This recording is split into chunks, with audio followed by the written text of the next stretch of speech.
Anyway, so welcome to the stream, and thank you so much for joining me here today. Would you like to introduce yourself while I get started playing the game?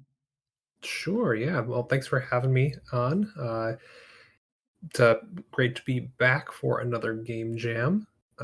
My name is Harrison, or I go by CFHM on itch. This is a game that I made for the Brackies Game Jam. This is my fourth game jam that I've done. Nice. All right. Yeah, and the very last game of yours that we also had on the stream here was right here, Slimebound. Yeah, for the GMTK Jam. Yeah, so there's definitely a archive of that interview on the channel as well.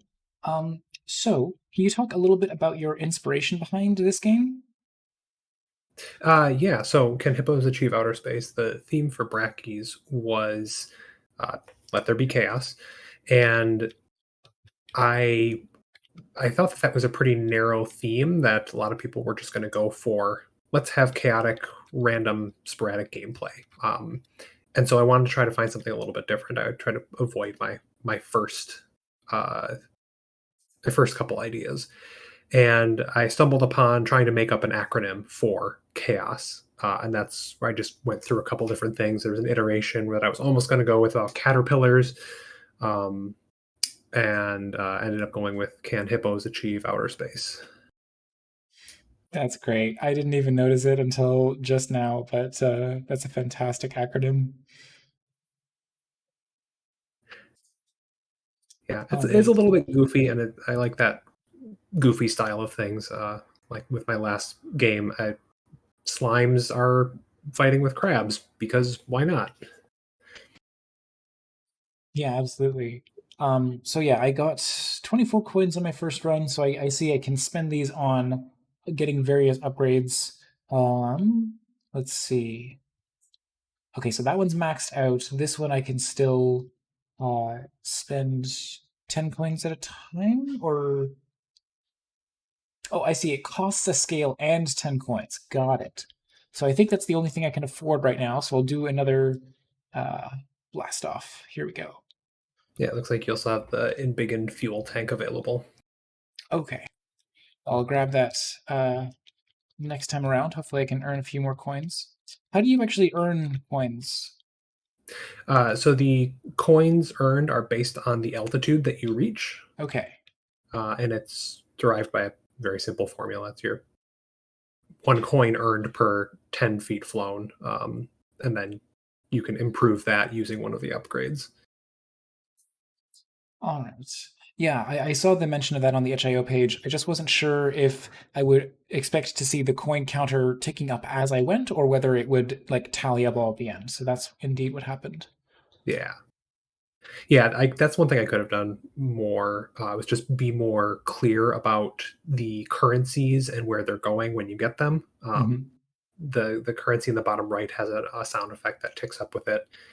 Uh, and then you'll also see at the very bottom of the first column of upgrades, there's a little scale symbol there, Hmm.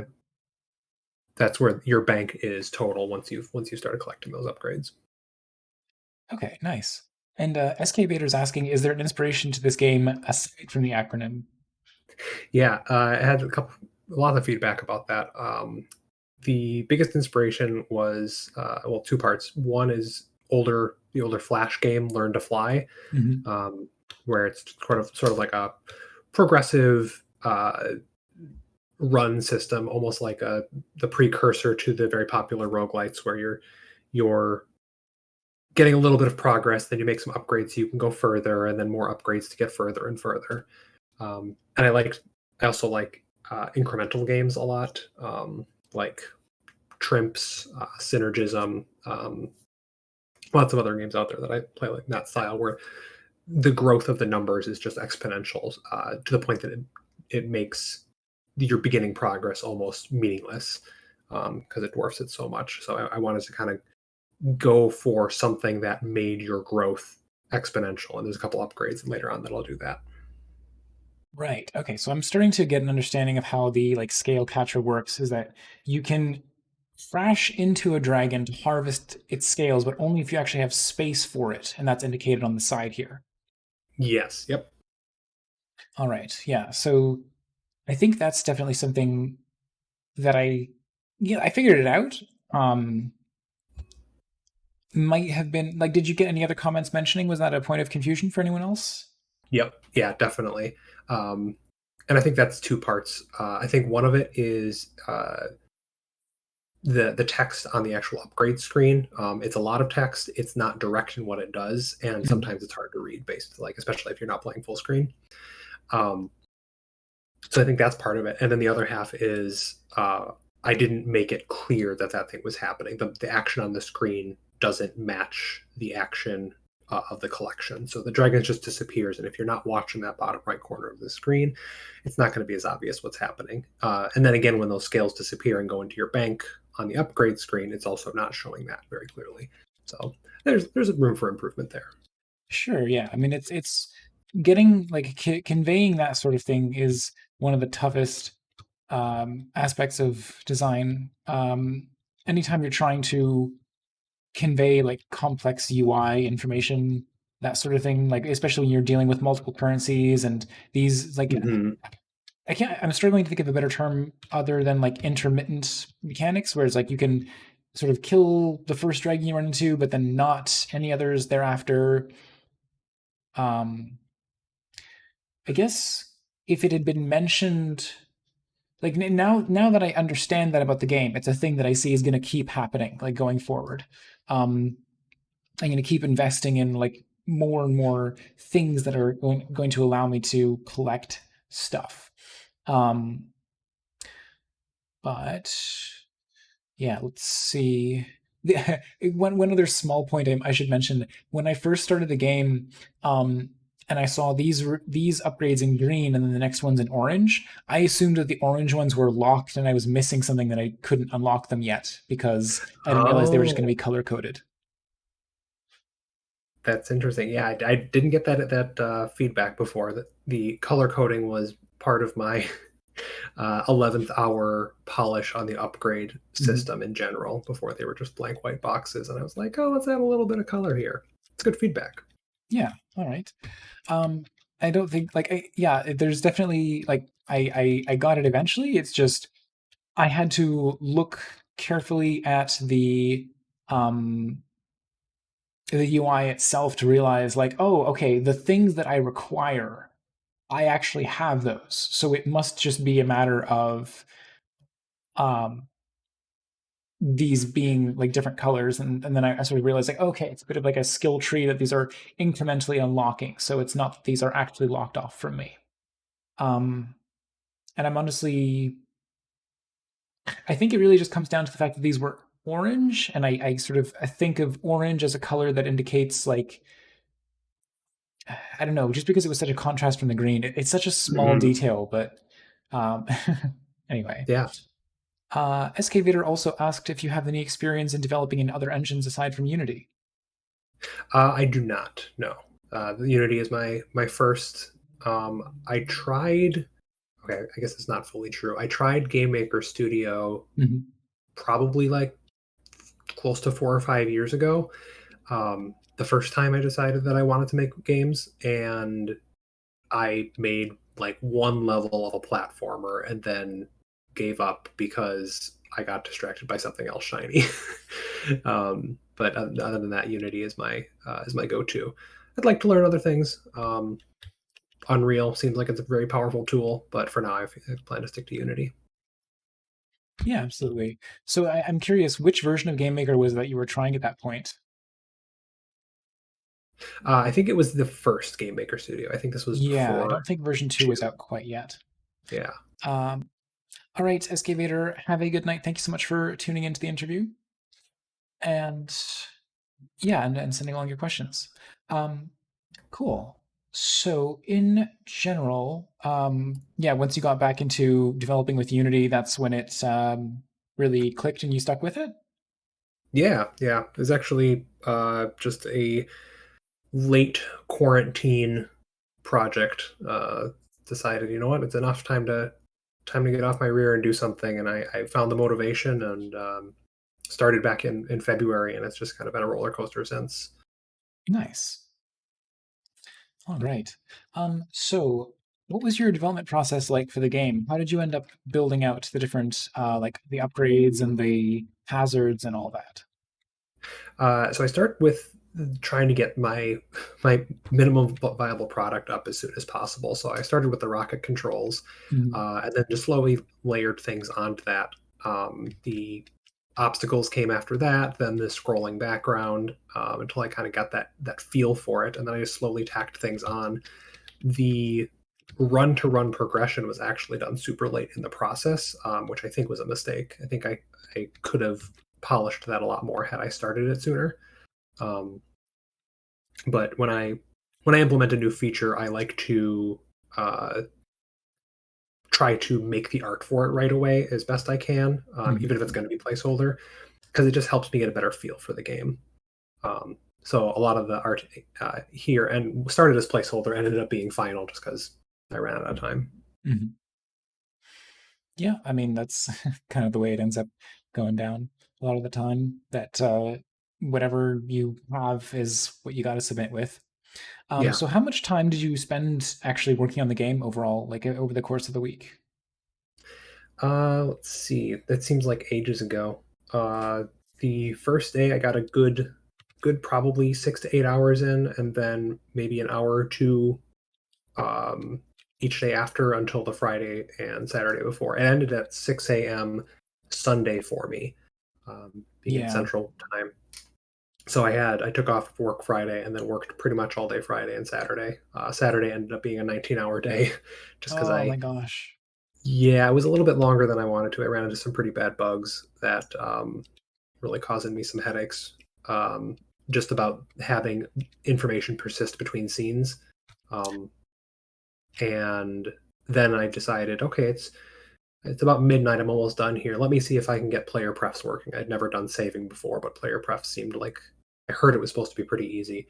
And it took me hour and a half to learn, 2 hours total, to get implemented and stuff. But I figured it out. It works. So you could close this out and come back tomorrow and pick up your progress if you wanted. Good. Yeah, I know that.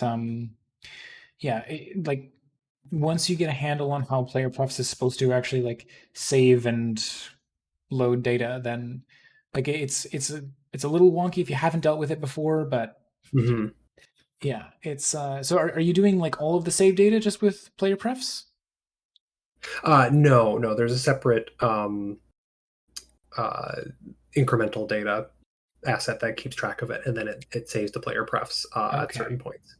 Um, so yeah, actually the player prefs was a bit of a headache to get through because I store the all of the upgrades information in a couple of arrays. Like I have Hmm. an array to index each of them, and then their current levels, their current values and costs and stuff like that, all Hmm. stored in separate arrays. So I had to not only learn player prefs, but also how to uh, basically do a crummy way to save all of that data as just straight ints, because player prefs doesn't support arrays.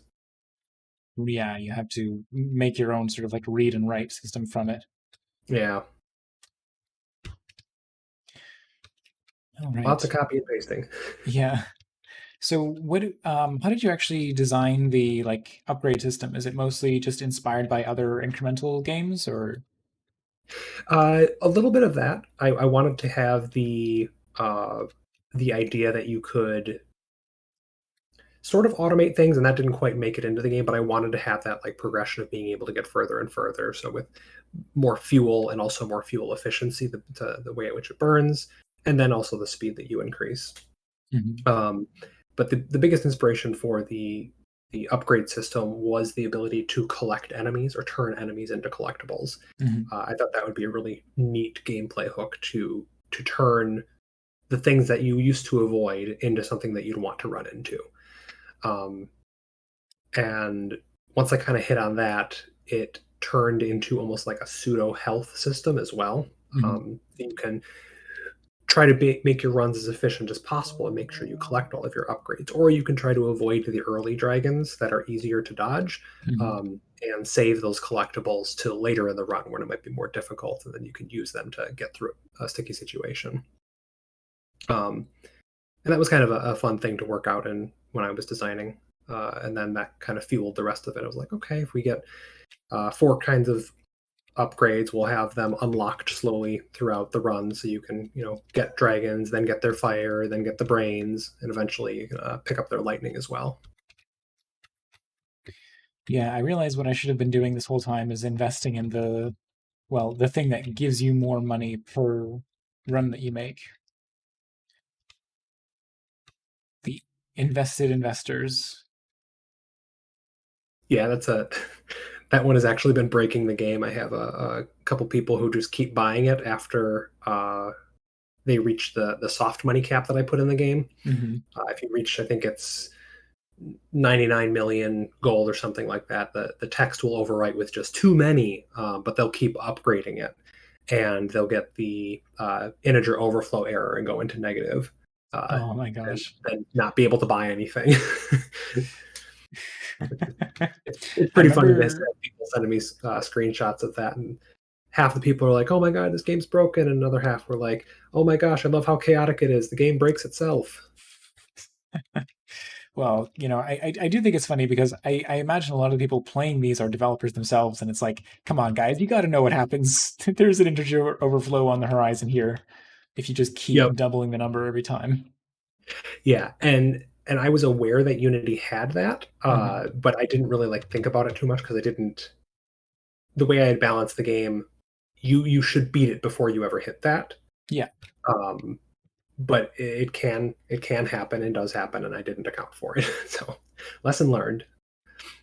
Yeah, I mean, it's one of those things. Like I've seen similar behavior with like I used to teach kids programming and game development, and um, they would go through a tutorial game and learn how to give themselves points and whatever. And like one of the first things they would do is click on the object that gave them points and change the value from like 5 to 1,000, and then they would create a level that was just filled top to bottom with these objects, and then inevitably there'd be some kids who are like, wait, what happened? Why did my score go negative? And it's like, ah, child, I get to teach you about the wonderful world of integer overflow. I mean, that's a great way to learn it, though. Learn from doing it and seeing the bug happen, and then you get to you'll remember that forever. Yeah, absolutely. So definitely had some very surprised kids, but it was still, you know, it was then the challenge for them became like, how high can I get my score without overflowing the integer limit? So always ends up being the way that kids approach these things. Um, so, um, what was I? I think I was going to say something else about the integer overflow, but no, I think that was it.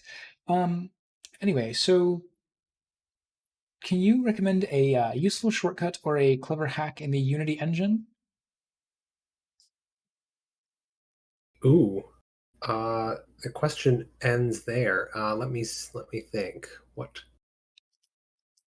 Something that you use that, like maybe in the process of developing this particular game or other games you've worked on, that's like, oh, this is just a quick and easy way to um, build something out that might not be intuitive to a new user.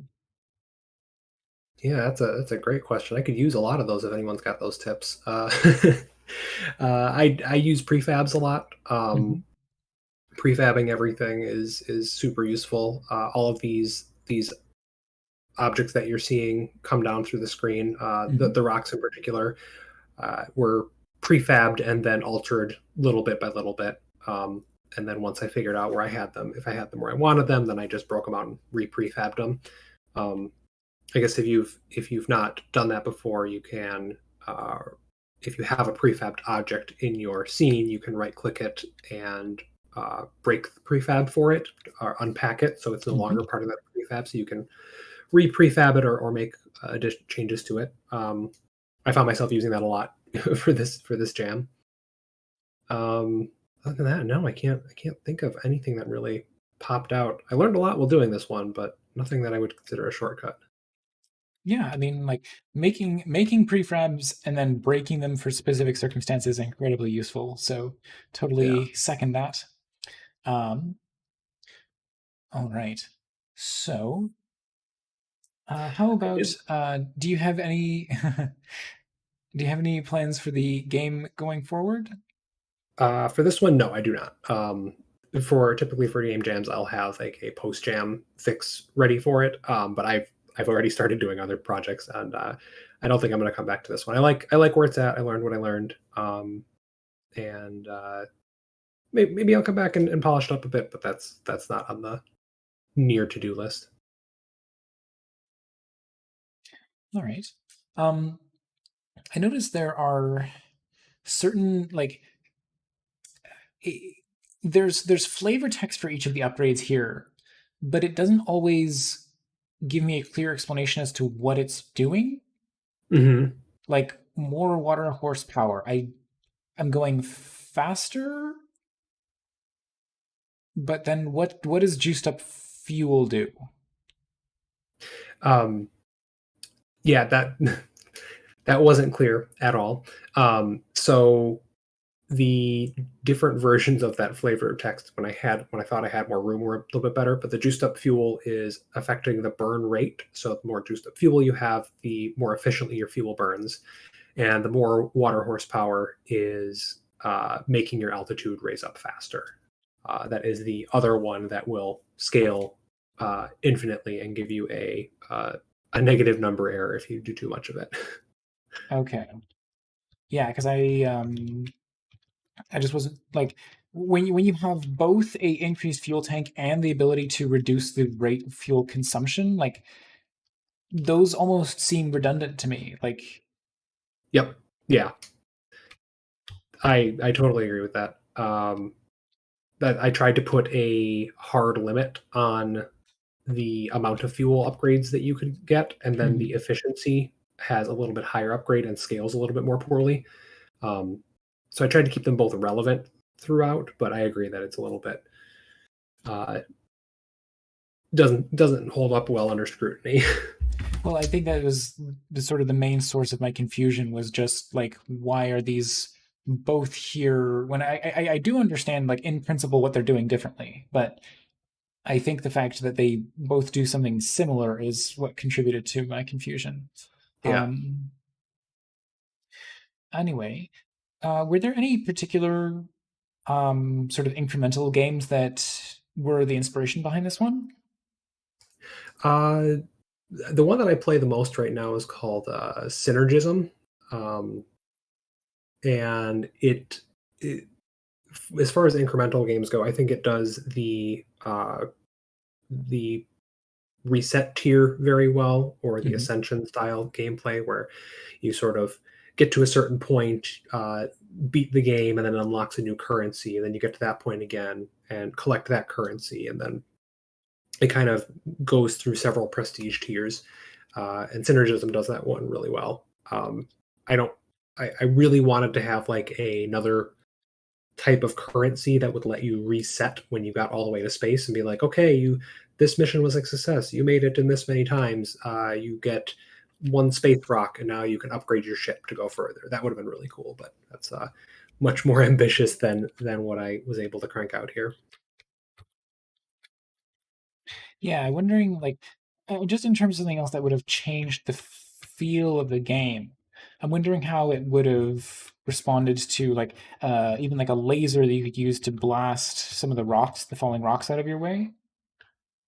Yeah, that's a good idea.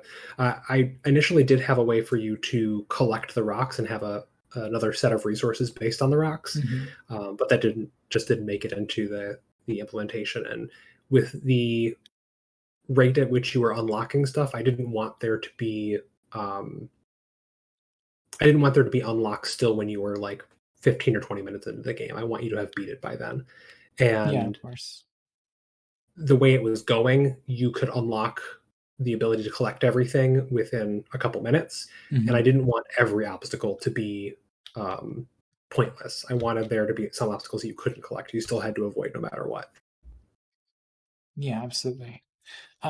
So that being said, how close am I to actually being able to complete the game? Oh, So you're at a point right now where if you max out your capacitors for the collecting the lightning, and then every run you can increase your water horsepower. uh-oh. Oh no. I think I might have hit that integer overflow or something. No, wait, I can Huh. still interact with the. Oh, okay, that was strange. We're back. Huh.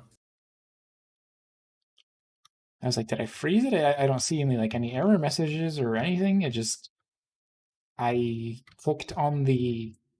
I don't know what I did. Well, it's Strange. able I to be on the wonder if replay. you hit the upgrades at the same time. There's a pause in there, so you can open your upgrades during flight and kind of get a pause. Yeah, it Um, could have been something like that. so anyway, how far away? You're probably five-ish runs away from getting it. The end game is kind of unlocking the ability to get three sparks in a run, and then collecting three sparks every run and upgrading your water horsepower every run, and that'll quickly take you from, getting 1,000 or 2,000 feet to 10,000, 50,000, 100,000, 300,000, because that Yeah, just I really definitely I noticed that I doubles the should have golden. been investing sort of like first in the thing that gives me more money, then in the things that give me more capacity, and then in the things Uh-huh. that actually capitalize on those upgrades. Yeah, there's definitely an optimal strategy if you were trying to speed run this game. Yeah, I think that would actually be kind of fun to see what that strategy is because I don't play. Um, I can't think of any incremental game I've played off the top of my head. So if there is a sort of like typical strategy for these things, like I from like any board game I play, I would probably follow the strategy of like or not just strictly board games, but I guess it comes up a lot in board games. But the idea of like invest in the thing that um gets you the capacity and the experience boost upgrades and like always grab those first. Yeah, and it looks like you've also discovered the other strategy that I wish didn't need to be the strategy, but once you collect your three lightning, you just want to end the mission as quickly as possible. Yeah, pretty much. Run into stuff, yeah. But yeah, you mentioned that sort of earlier on. And it's like, I can sort of see why that becomes the strategy because I did it again. But yeah, like once you gather the resources, like that's what you need, and the rest of the run is kind of a wash at that point. So um, I'm wondering how you could incentivize player behavior so that you don't just want to commit suicides after you've completed a run successfully. Um, what I wanted to do was scale back the power of that water horsepower, Hmm. so that it's not just the main thing, and have an upgrade that would give you a static boost based on your banked resources. So for every one dragon scale you have in your bank unspent, you get more speed or something like that. Um, and so I think tuning down the exponential gains of the horsepower and the money and adding more um, sort of like gosh, I can't speak at all today. uh, some benefit for banking resources. So you always Hmm. want to collect the three scales, the three fire, and the three, the rain juice, the brain juice Yeah. every run. Because that way you would be able to get some sort of value out of just owning those, and that would incentivize players to still collect the maximum number of things each run. Yeah, I guess it's one of those things that like the because it doesn't cap out very soon and because the overall number is so daunting, it really does kind of incentivize me to just keep going for like upgrading that one as often and quickly Mhm. as much as possible.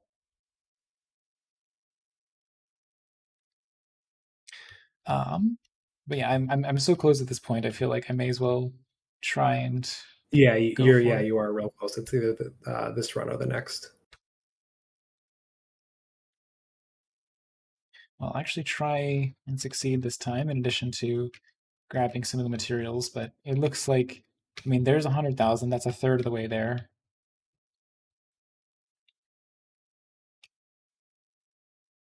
Yeah, I'm There's watching the 200,000. stream on a slight delay. Yeah. Yeah, there's like a 10-second delay or something. And there's 330,000. There we go. Hey, congrats. All right. Oh, mission success and next. Oh, because I died and succeeded at the same time. Oh, Interesting. I thought I squashed that bug, but I guess not. Well, but yeah, so there we go. I think unless we have any other questions coming in from chat, anyone who would like to, please do drop your questions in. And in the meantime, where can people find you? And are there any other projects? You mentioned you had one in the works. Anything I want to talk about? So I have continued development on Slimebound, my game from the GMTK Game Jam. Mhm. Right now, working on polish and more levels for that one. You can find that on my itch page. It's CFHM. Uh, yeah, that's my. Why can't I cfhm.itch.io? Yep. And then this Slimebound game is the one I'm going to be working on. Ideally, I get a more polished version of that out soon, and then I'm going to try porting that to mobile.